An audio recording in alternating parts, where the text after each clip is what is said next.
Klaipėdos universitete studijuoja labai šauni, linksma ir energinga mergina Vaida Butautaitė. Ir tai, kad mergina turi regos negalią, jai netrukdo siekti savo svajonės.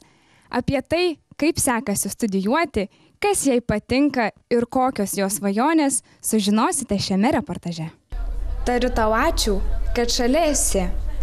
Tokiais dainos žodžiais pirmąjį advento savaitgalį prakalbo Klaipėdos universiteto dvasinio konsultavimo magistro pirmo kurso studentė Vaida Butautaitė.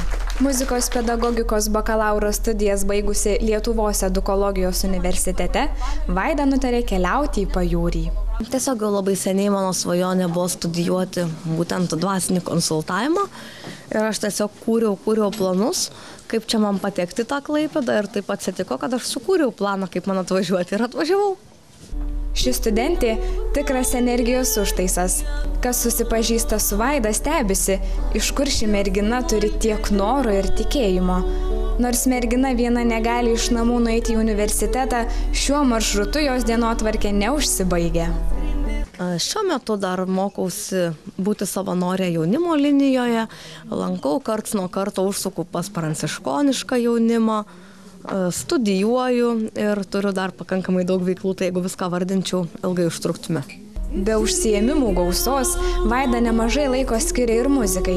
Užsimena, kad muzika jai tarsi akys leidžiančios pažinti pasaulį ir žodžiai, kuriais ji išsako visą tai, kas jos širdyje. Aš visada visiems sakau, kad kaip gėlė negali žydėti be vandens ir saulės šviesos, taip aš negalėčiau gyventi be muzikos. Dabar Vaida jaučiasi radusi tai, ko ieškojo. Nors studijos universitete sekasi visai neblogai, studentė prasitarė, kad neregiui studijuoti universitete nėra paprasta.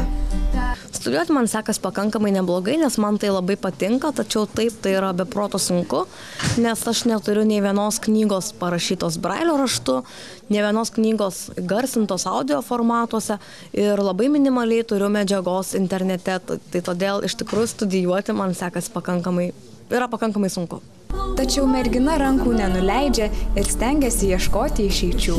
Aš tiesiog prašau savo mylimų draugų pagalbos, nors Klaipėdoje turiu mažai, bet vis tiek kažkiek atsiranda ir tie mano mylimi draugai tiesiog ateina man paskaityti. Artėjant Kalėdoms, Vaida prasitarė apie svajones ir kaip būtų galima jas įgyvendinti. Visada noriu ateinančių draugų daugiau, tai yra viena iš šiuo metu esančių didžiausių mano svajonių. Matyti galima tik širdimi ir svarbiausi dalykai nėra matomi akimis. Todėl aš tikrai kiekvienam linkiu nebijoti, o tiesiog kartą kitą pabandyti ateiti.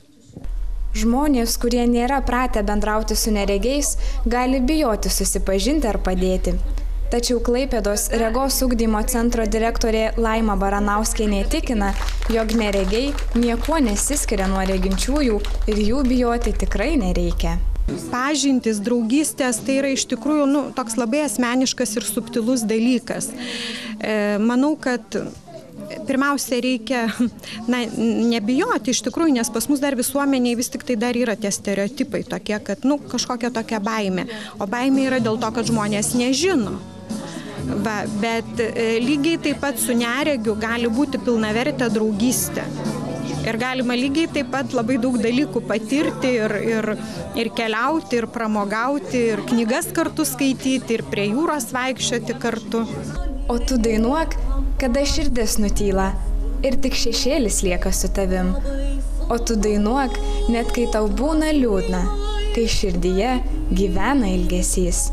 Daina vaistas nuo visų Vaidos ligų ir liūdnų akimirkų.